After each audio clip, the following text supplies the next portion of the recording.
Bem-vindos a mais um episódio do nosso podcast Vamos, aqui na Paróquia de Cascais. Na paróquia, como quem diz, porque como quem nos pode ver agora pelo vídeo, eu estou aqui no meio de Algures, perto de São Pedro do Sul, a acompanhar aqui um dos campos de férias da paróquia. Mesmo já no meio do mês de julho, e aqui estamos para mais um episódio deste nosso podcast. Como é que estão as coisas aí por Cascais? Então, aqui estava a chover há bocadinho antes de eu chegar aqui ao centro pastoral. Não sei se tu estás aí melhor ou não, estás ao ar livre, eu estou dentro de casa, mas está bem. Neste momento ainda cá estou, em Cascais. Amanhã, antes deste episódio ir para o ar, já estarei em Turim, se Deus quiser, no encontro internacional das equipas de Nossa Senhora. Vou assim uns dias mais cedo durante esta semana para fazer as avaliações, as preparações, essas coisas todas, que eu não sei bem o que é, das várias zonas do mundo. E depois o encontro internacional será para a semana, de terça a sábado, julgo eu. Pronto, aí já estarão os casais do mundo inteiro, também com padres também do mundo inteiro, com bispos, vão estar cá vários bispos portugueses também nesse encontro. Por isso depois... para a semana estarei em Turim, não sei se terei a oportunidade ou não de fazer o que tu estás a fazer hoje, assim também com telemóvel do meio do nada, mas se não, também has de com certeza encontrar motivos para gravar o episódio. Mas pronto, este mês de julho começa assim, começa com as pessoas a começarem a ter um bocadinho de descanso, um bocadinho de férias, ou não, e por isso às vezes tenho que entreter os miúdos, né, em vários campos de férias. Já estás a fazer um deles, assim pela primeira vez. E eu vou estar também com este encontro das equipas de casais, e pronto, mas a paróquia não para, continua a andar com as atividades próprias destes meses, dos sacramentos, sobretudo dos batizados e dos casamentos, mas há bocadinho estava aqui a chegar uma pessoa de uma agência funerária também a marcar coisas, por isso é sempre uma animação. É verdade, isto de facto não para. Eu estou aqui, como estava a dizer há bocado, Algures em São Pedro do Sul, com alguns rapazes que queriam fazer um campo de rapazes, assim propriamente, aqui num sítio que parece um paraíso. Não sei se quem nos vê consegue ver alguma coisa, mas é tipo assim um vale grande no meio da floresta, numa quinta que tem sido usada já para muitos campos de férias. Portanto, não é a seguir ao nosso vai ver logo outro, depois vai ver logo outro, vai ver logo outro, mas que é assim uma coisa mesmo muito bonita, com um rio a passar ao lado. Pronto, onde os rapazes têm espaço para ser rapazes, falarmos também de viver a fé de uma forma natural, assim, entre pessoas da mesma idade, não é? E ao mesmo tempo terem outros mais velhos para quem conseguem depois olhar e ajudar também a crescer-se mutuamente e ver-se nessa caminhada. Pronto, mas de facto é o desafio de julho, em que temos de fazer malabarismo para conseguir chegar às coisas todas. Nunca dá muito bem. Sim. Bem, eu como não consigo ir de avião, vais ter que ser tu a fazer o malabarismo. Eu vou estar 10 dias fora mesmo. Sim. Mas a sorte é que temos cá o Padre Gerson para ajudar e temos o Espírito Santo a coordenar as coisas todas, esperemos nós, por isso não há de faltar nada aqui no acompanhamento pastoral da paróquia. É verdade, e chegou o Padre Gerson, está a estar em Roma, já o conhecem do ano passado, vai ficar connosco agora 2 meses, e pronto, já vai no 2º ano de Teologia Bíblica, na Universidade Gregoriana, e ficou contentíssimo de voltar, está muito contente, que as pessoas são muito acolhedoras, e ele confessa imenso, não é? As pessoas já repararam. No outro dia tivemos de ir lá resgatá-lo ao confessionário, porque senão não saía, muita gente. E pronto. E então, o que é que preparou hoje o Padre Nuno para nós, para este episódio? Então, foi uma conversa normal. Eu pensei um bocadinho sobre algumas coisas que que aconteceram assim, nos últimos dias, assim, que me fizeram pensar, refletir, e depois também aquilo que eu também já estou a preparar um bocadinho para estes dias em Turim. Então, o que é que eu pensei? Uma coisa muito simples. Ou seja, no domingo passado, a homilia foi a partir dos textos da missa, como é óbvio, não é? De Jesus no Evangelho a dizer que nenhum profeta é bem recebido na sua terra, na sua casa, nos seus, quando ele foi a Nazaré e eles começaram a perguntar, mas não é este o filho do carpinteiro, não é este o filho de Maria? E a primeira leitura foi Deus a enviar o profeta Ezequiel ao seu povo, a dizer, olha, vou-te enviar para dizer as minhas palavras, é um povo de cabeça dura, não é? De coração endurecido, mas não interessa, o que interessa é que eles pelo menos saibam que há um profeta no meio deles. E depois, a partir dessas leituras, um dos pontos da homilia foi, pelo menos aquelas que eu fiz, não sei se tu também pegaste assim nessa perspectiva ou não, mas um dos pontos que eu fiz foi que nós, como profetas no meio deste mundo, nós como igreja, nós como cristãos, às vezes podemos ter a mesma reação dos nossos irmãos quando propomos com a maior clareza possível a dignidade da pessoa, desde a sua concepção até à morte natural, desde também das injustiças que pode haver na marginalização da pessoa ser mais assim ou mais assado, tantos outros assuntos sociais, não é? Em que a Igreja naturalmente se mete e se compromete. E foi engraçado, sempre nós falamos assim um bocadinho mais destes tons, destes temas, mesmo que a gente seja o menos políticos possível, o menos um discurso assim, que possa ser parecido com algum partido ou com alguma corrente, basta falar um bocadinho destes assuntos, não é?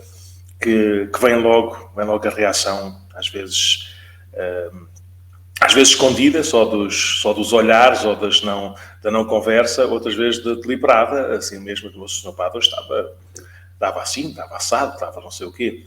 Por isso, faz lembrar um padre amigo meu, e também teu amigo, não sei se já ouviste dele ou não, que dizia, nós na igreja podemos falar tudo, né, do Evangelho podemos falar tudo, desde que não chega à carteira, ou seja, desde que não chega aos bens, às coisas, né?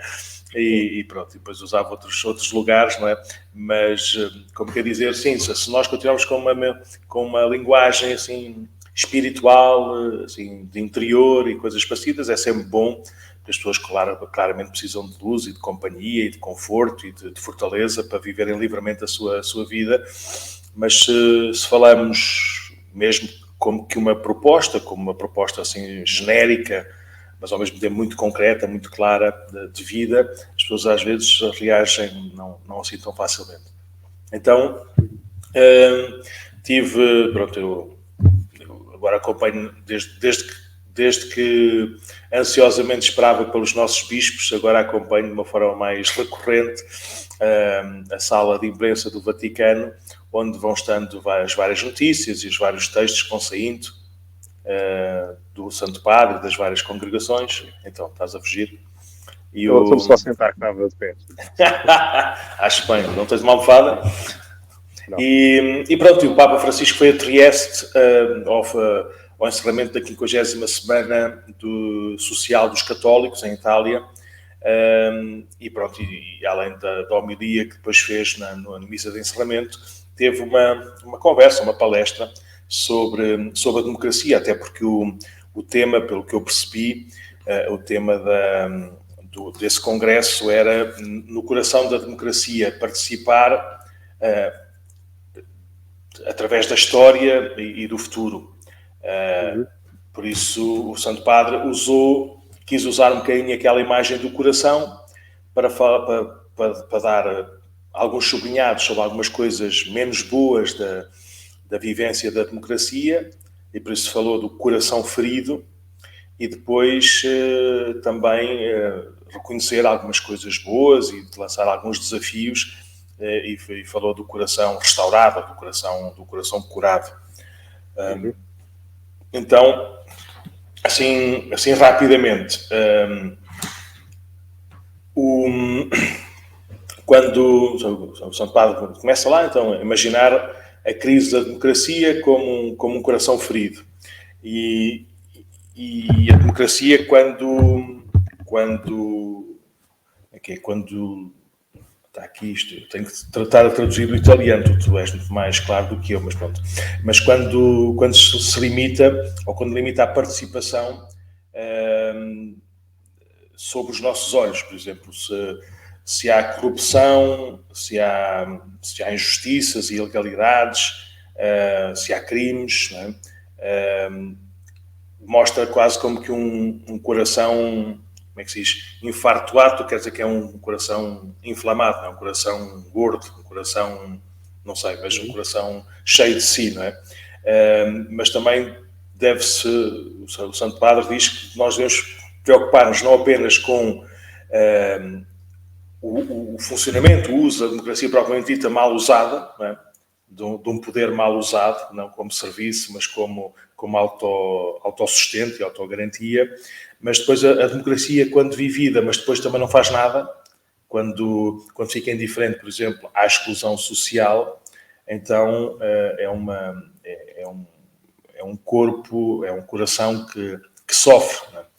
E por isso o Santo Padre, mais uma vez, aponta o dedo para a cultura do descarte dos pobres, daqueles que estão por nascer, das pessoas mais frágeis, dos doentes, dos pequeninos, das crianças, das mulheres, dos jovens, dos velhos. Pronto, foram assim, aqueles que ele, de uma forma assim, exemplificativa, quis citar. E o Santo Padre termina a dizer que um Estado nunca é verdadeiramente democrático se não vive ao serviço do homem, do ser humano. Por isso, se não tem como fim supremo a defesa da dignidade, da liberdade, da autonomia da pessoa humana, e se não respeita aquelas instituições, aqueles lugares sociais onde a pessoa naturalmente se desenvolve, livremente se desenvolve e vai criando a sua personalidade. Aqui, com certeza, eu estava a citar não sei quem, o Aldo Moro, sim, mas aqui, com certeza, quis se referir à família, nomeadamente, e outras comunidades, como o bairro, a aldeia, a escola, onde isto vai acontecendo. E pronto, e depois o Papa Francisco diz que para haver essa democracia tem de haver essa participação. Nós não... Se formos... Ele diz que, no final, até diz que a indiferença é um cancro da democracia, ou seja, se nós, diante das dificuldades, diante das injustiças, diante das incongruências, nos defendemos e nos escondemos disto,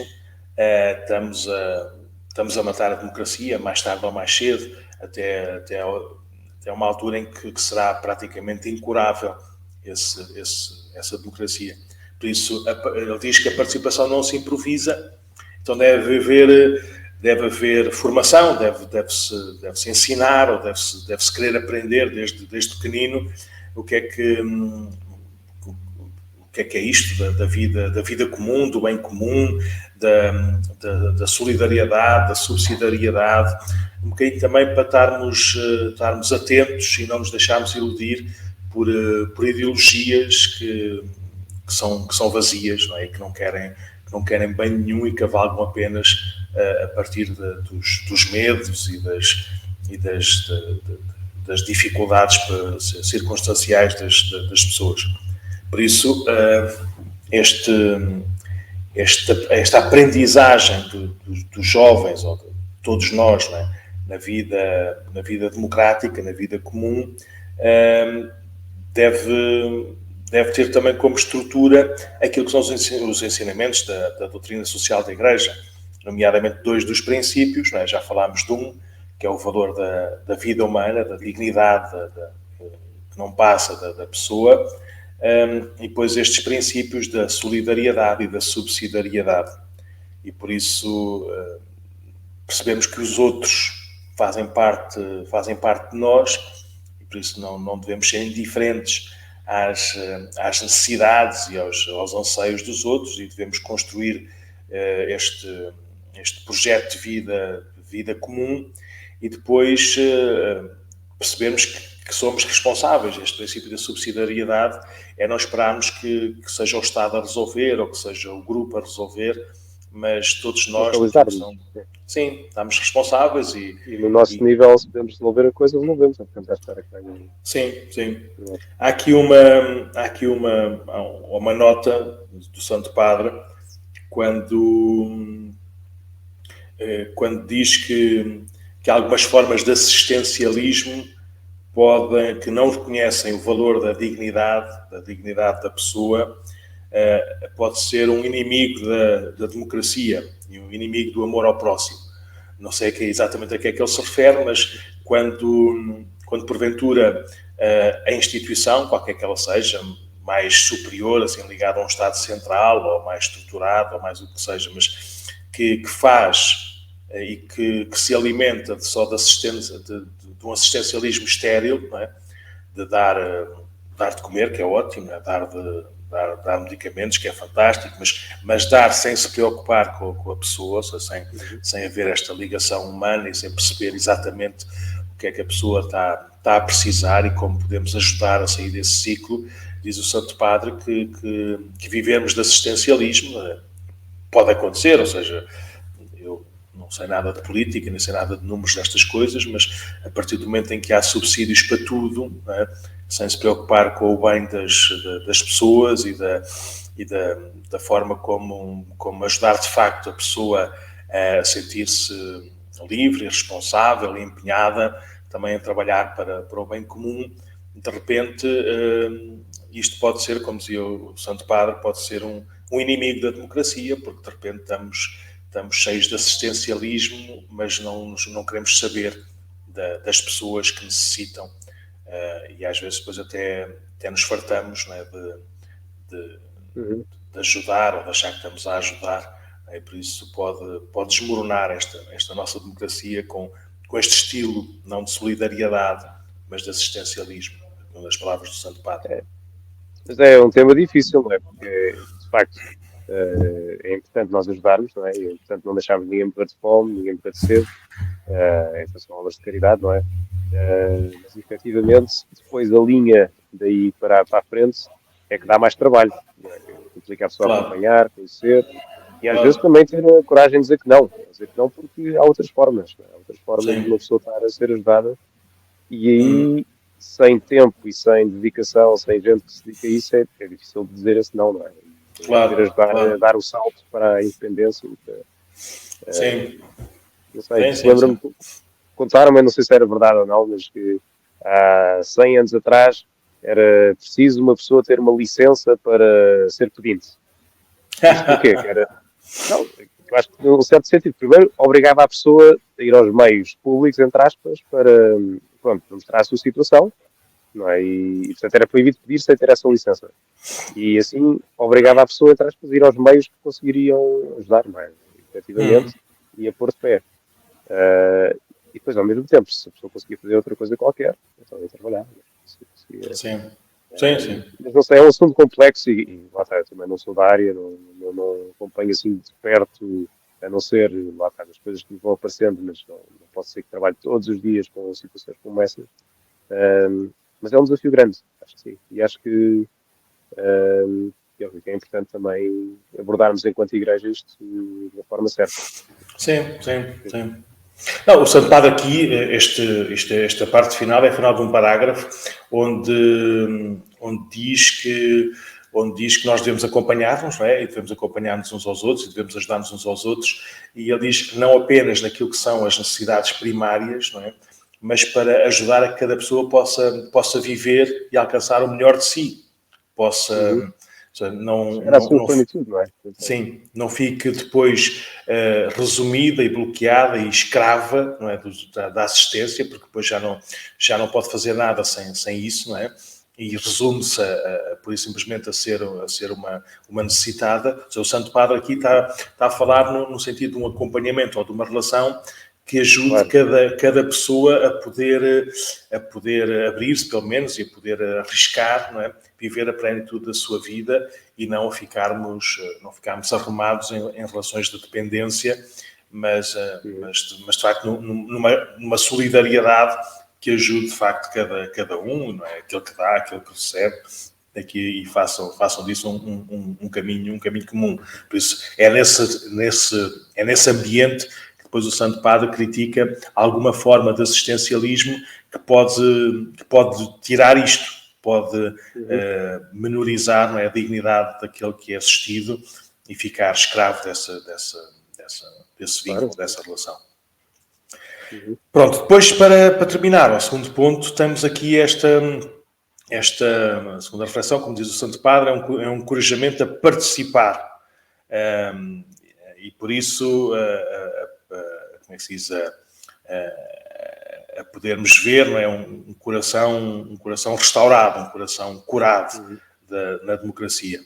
A primeira é ver e reconhecer, não é, e exercitar a criatividade, ou seja, nós estarmos inteiros, não é? Estarmos inteiros diante das situações, diante dos desafios, diante das coisas boas que vão acontecendo em nós e à nossa volta, e por isso estarmos sempre de coração aberto. Sabemos conhecer tantos sinais da ação do Espírito Santo na vida das famílias, na vida da Igreja, em todos os campos, não é? Há tantas coisas espetaculares a acontecer, e isso nós sabemos, não é? Diante de desafios concretos, de repente existem respostas espetaculares que começaram do nada, ou começaram de Deus, não é? Começaram de um coração disponível para criar e para dar e para investir, e por isso mantemos aquilo que acontece dentro da Igreja, não é? Que aconteça como expressão também da nossa vida comum, da nossa vida comunitária. E o Santo Padre diz que o coração da política, o coração da democracia é participar. E participar em tudo, não é? E participar aqueles que dão, aqueles que recebem, não é? Aqueles que precisam, aqueles que têm, e isso aí pode ajudar também a uma verdadeira fraternidade. E o Santo Padre depois então fala aqui depois de uma palavra estranha, diz ele, como é que é? Ci vuole coraggio, quer dizer que precisamos de coragem, sim, precisamos, sim. Ci vuole, queremos que todos tenham a coragem, não é?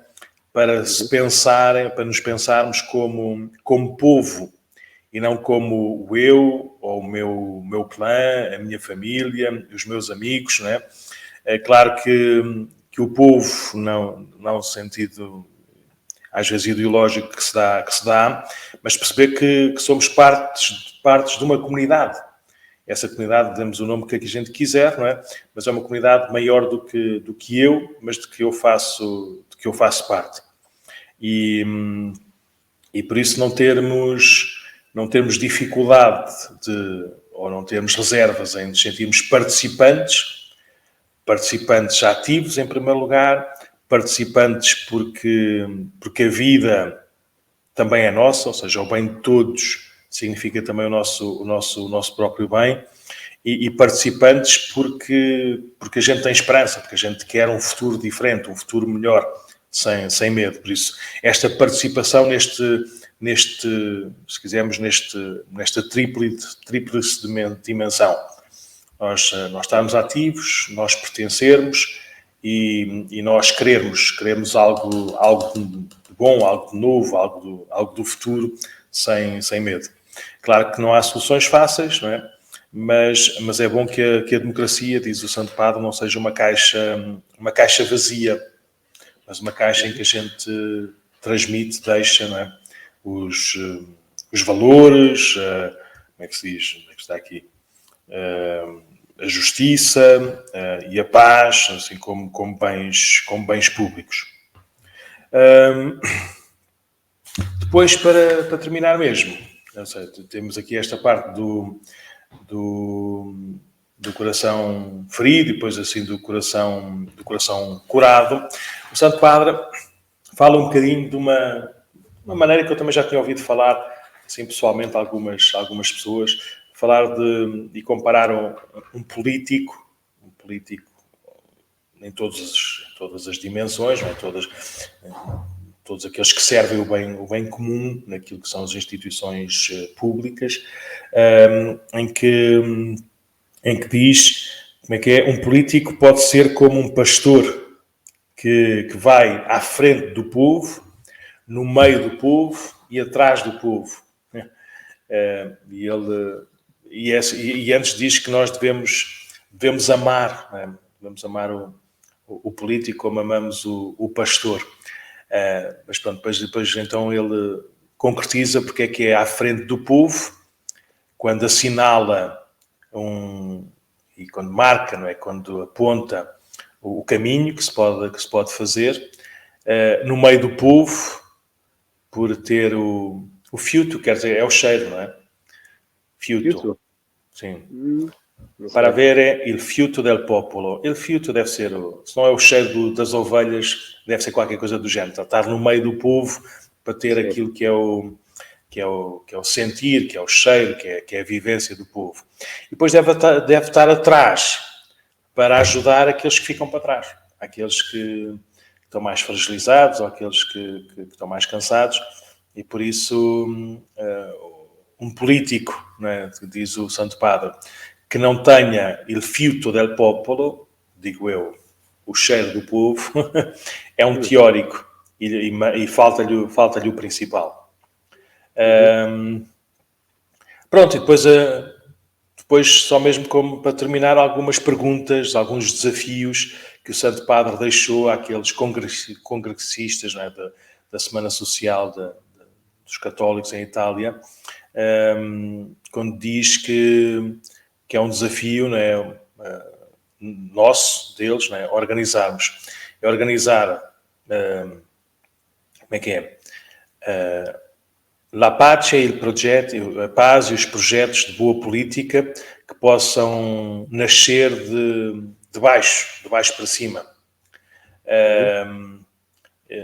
Porque é que não se pode relançar ou sustentar ou multiplicar todos os esforços para uma formação social e política que partam dos jovens? Por isso, aquela lógica de falar da doutrina social da Igreja aos jovens para terem esta cultura social e do bem comum, para, mesmo que não sejam políticos ativos, né, naquilo que é o serviço a todos, mas que todos tenhamos esta consciência. Né? E depois, cá está, e porque não condividir, porque não como é que se diz?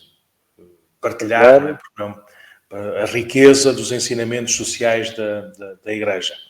E por isso, diz ele,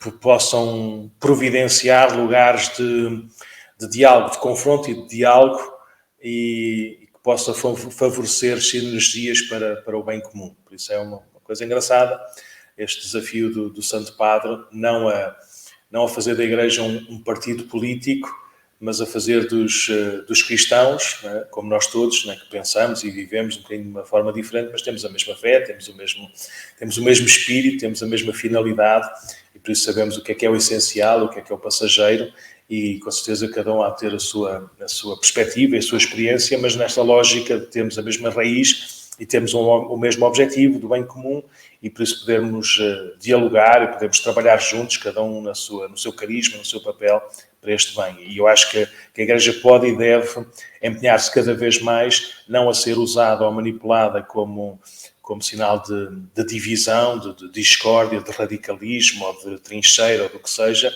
mas exatamente a ser um caminho de concórdia e de superação daquilo que que são com certeza alguns valores com boas raízes, mas se calhar depois com pouca eficácia.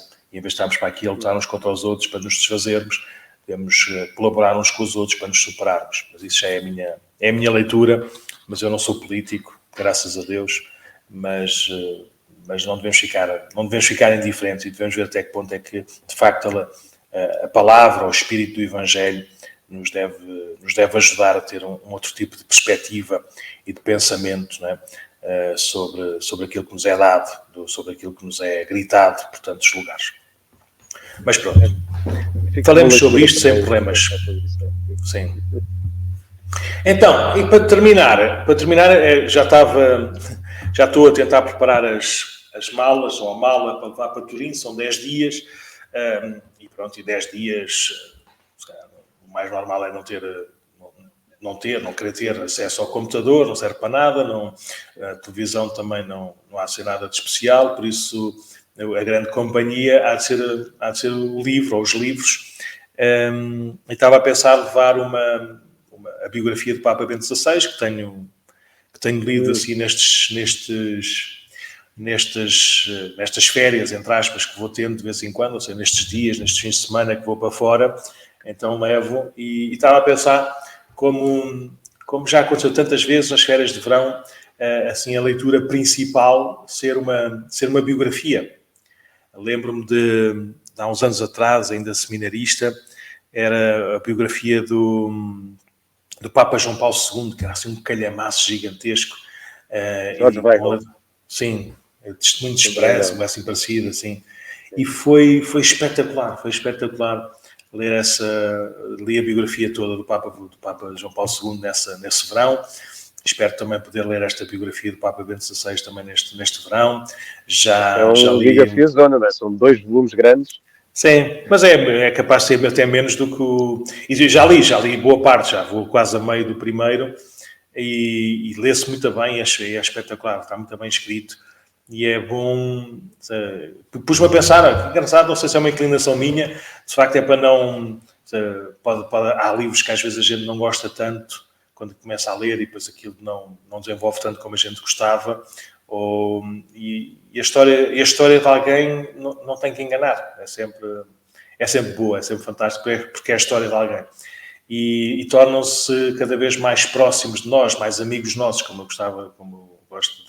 gosto de dizer, gosto de pensar, por alguém que nos inspira.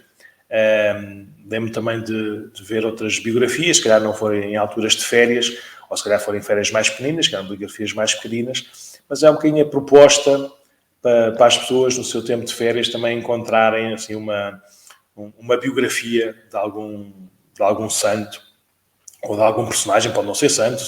Eu, por acaso, no ano passado, tentei ler como quem diz, tentei querer ler, e tive na minha posse uma biografia do Churchill, por exemplo, não é?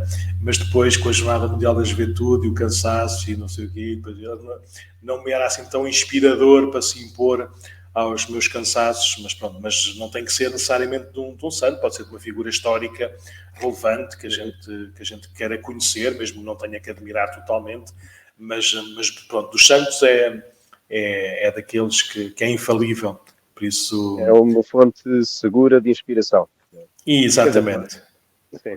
Não tenho dúvidas nenhumas, pode ser mais ou menos, não é? Pode ser o escritor, a forma que está escrita, não é? Isso ajuda. Sim.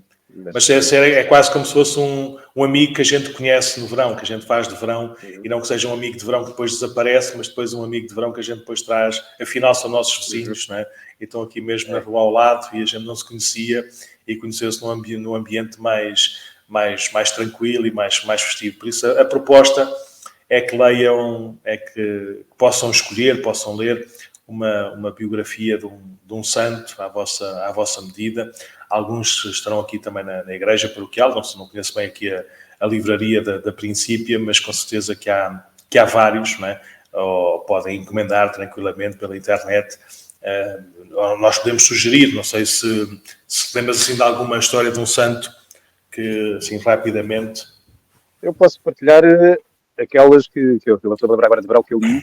Lembro-me uma vez que li um muito giro, mas não está editado em português ainda, mas que era de um escritor francês, se chamava Henri de Vaux, sobre o São Bento, que se chamava Cidadela de Deus, Citadel of God. Eu li em inglês, mas eu assim.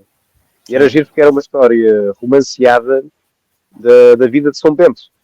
Portanto, ele preenche aquelas partes que nós não sabemos bem com a história, não é? Portanto, estamos a ler um romance, ao mesmo tempo que estamos a pôr-nos mais dentro dos pés da vida daquele grande santo, e lembro-me que foi espetacular, porque, pronto, de facto enriquece, uma pessoa imagina-se nos pés, e faz um amigo, não é? Estamos agora a falar de mim. A Santa Teresinha também é sempre um livro sólido que as pessoas gostam muito, porque fala das pequeninas coisas, não é? Que às vezes temos a nossa vida, se calhar, não há forma assim de grandes santos que levitavam, receberam estigmas e receberam outras coisas, mas às vezes nas pequeninas coisas de cada dia, como foi a vida de Santa Teresinha, a santidade nas pequenas coisas. Que mais biografias assim que... O Carlo Acutis também, não é? Que agora vai ser santo, também pode ser uma boa oportunidade para ler essa biografia. Sim, há a malta mais nova também, que é mais pequenino.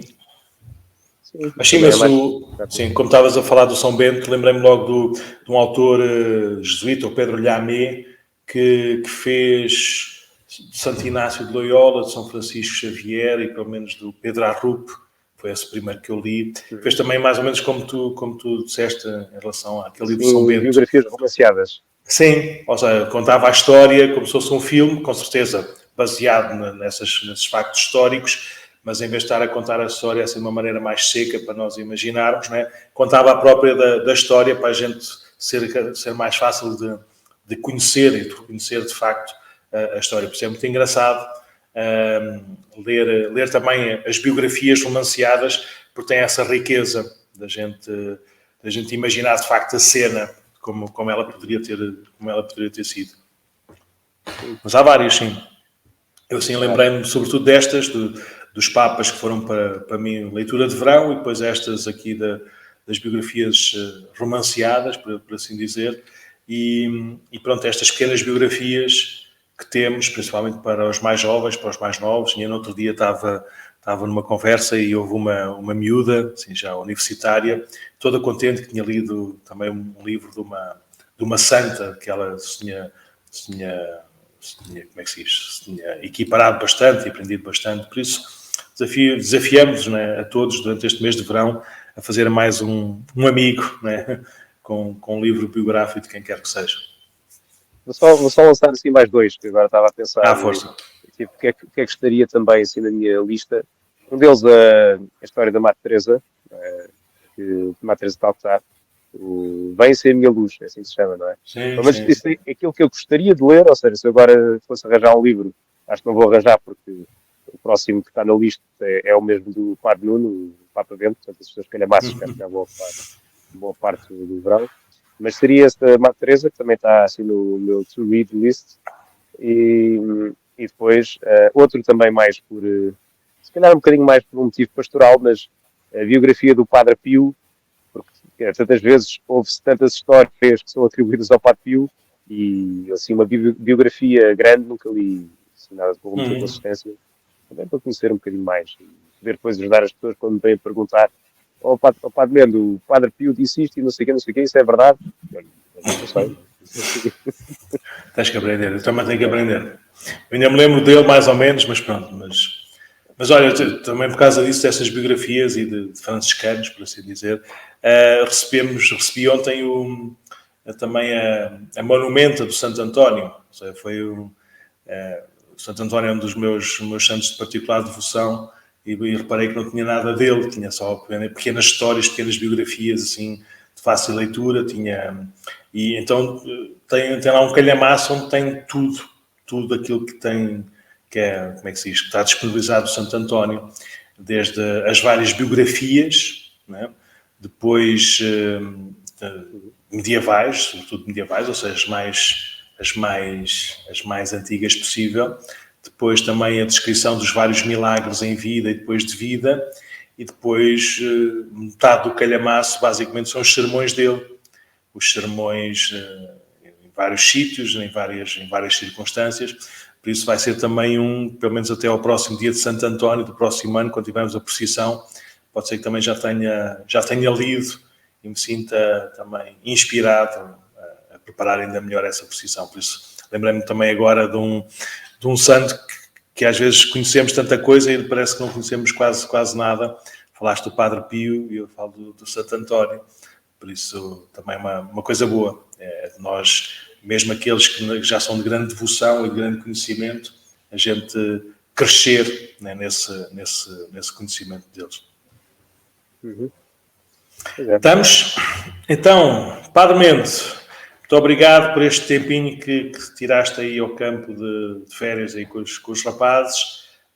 Que corra tudo bem, que ninguém se aleixe e que possam de facto crescer neste coração bom de uma família que é a Igreja também mais assim, que se conhece, que se ajuda, que cresce juntos, né? E pronto, e que a gente depois possa ver os frutos, que se calhar não são imediatos, esperemos nós que não sejam só os imediatos, mas que a gente possa ver os frutos deste trabalho, deste cuidado que te leva até Viseu, até São Pedro do Sul. E pronto, então a gente vê-se dia 20 ou dia 21, quando eu chegar. Entretanto, vamos andar de cada um de um lado para o outro, mas a tratarmos o melhor possível aqui das nossas coisas aqui da paróquia. Então, boa viagem ao Padre Nuno, bom voo, bom encontro internacional das equipas em Turim. E saúde a todos. Quem quiser ter mais notícias ou mais sugestões, use o podcast @paroquiadecascais.org. Muito obrigado, saúde, vamos a isso. Bom trabalho.